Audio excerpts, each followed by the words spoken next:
Hallo, sê hallo, goeiemiddag. Woensdag vandag is nou +1 ja. Kyk hoe heel Leeuwen. Kyk hier. Kyk hier, sê hallo, kyk, wys vir die mense hoe heel dit. Sê hallo, Chelsea. Leeuwen, nou is moeg geloop julle. Ons het nog vanoggend gesê, ek gaan nie kos maak, ek kan nie elke dag kos maak. En nou is het schoolvakansie en ek het 1, 2, 3, 4, 5 kinders by die huis wat die hele dag wil eet. Toe sê ek vir Chelsea vanoggend, hier kom ek en sy Leeuwen, ons vat 'n stapie hier na BP Garage, na BP se visseries toe hier in St. Helena by. Kos het koop vis en chips.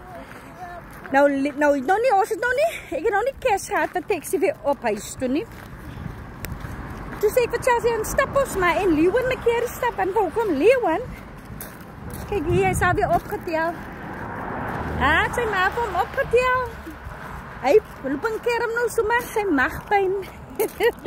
Nou loop en vryf by sy mag. Ons wil loop vorentoe, vooruit, hy loop en vryf sy mag. My magpyn. Maar voor toe, miskien pyn sy mag. Maar hy kan moeg loop, ons is nou al lekker ingestap, want ek het nog nie cash op my vir taxi weer nie, huis toe nie.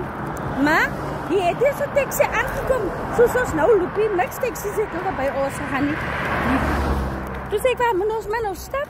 Maar ons is amper naby die huis. Toe gaan koop ons gauw vis en chips. Hy is maar besappe ook, wie even nog honger is, maar brood eet.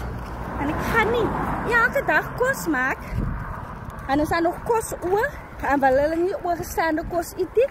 En dan moet ek weer kos maak, en dan nog kos oor, wil hulle weer die eet. Oh nou, dat is nog wat like dat. Die even nog honger is, na die vis en chips, gaan gestaan, sy oorgestaande kos eet, want ek het boentje keer gemaakt. So ja guys, julle moet allemaal een mooie dag hê. Say bye.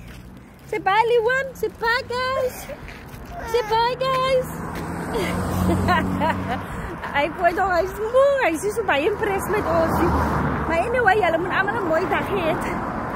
En sterkte met die kinders daar by die huis. Mense, ek is nou al moe. Bye.